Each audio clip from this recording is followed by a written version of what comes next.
আসসালামু আলাইকুম।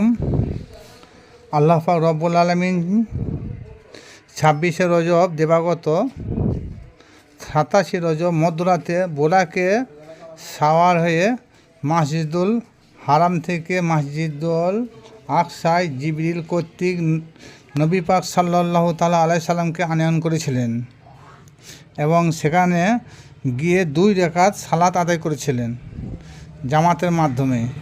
সেই রাত্রিতে কে বা ইমামতি করেন এবং কারাই বা মুসল্লি ছিল, হয়তো অনেকে জানা আছে আবার নাই। এই উত্তরটা হয়তো সবার জানা নাও থাকতে পারে। সেই রাত্রিতে মুসল্লির সংখ্যা ছিল 1,23,999 জন। তিনারা কে? তিনারা হলেন হজরত আদম আলাইসাল্লাম থেকে শুরু করে হজরত ঈসা আলাইহিসসালাম পর্যন্ত সমস্ত নবী রসুল যিনারা গত হয়ে গিয়েছেন, তিনারা সকলেই ছিলেন। ইমামতি করেছিলেন হুজুর পাক সাল্লাল্লাহু তাআলা আলাইহি সাল্লাম। এখান থেকে ওনার নাম হয়েছিল ইমামুল মুরসালিন, অর্থাৎ সমস্ত নবী রসুলদের তিনি ইমাম।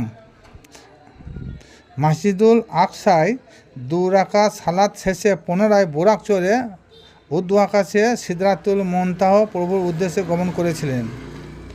সেখানে অনেক কিছু নিদর্শন আল্লাহ তার হাবিবকে দেখিয়েছেন। সময়কাল ছিল মাত্র 27 বছর। মেরাজের যাবার সময় বয়স ছিল 52 থেকে মতান্তর 55 বছর। সেখান থেকে ফেরার পথে 50 ওয়াক্ত থেকে 45 ওয়াক্ত বাদ দিয়ে 5 ওয়াক্ত সালাত উম্মতে মুহাম্মাদের জন্য ফরজ করা হয়েছে এবং বললেন আর সালাতু মিরাজুল মুমিনিন, অর্থাৎ মুমিন বান্দার এই সালাতের মাধ্যমে তোমার সঙ্গে যেমন আমার দিদার বা দর্শন হলো বা মিরাজ হলো, তদ্রূপ মুমিন বান্দার ওই সালাতের মাধ্যমে দিদার দর্শন হবে। তাহলে এখান থেকে বোঝা গেল সালাতের মূল উদ্দেশ্য হলো দেখা দেখি। বান্দা আল্লাহকে দেখবে আর আল্লাহ তার বান্দাকে দেখবে। একেই বলা হয় সালাতের মাধ্যমে মিরাজ বা প্রভু দর্শন বা দিদার। আর সালাতের বাংলা অর্থই হলো সংযোগ, যোগাযোগ, কানেক্ট। কার সঙ্গে কানেক্ট? কার সঙ্গে দিদার দর্শন?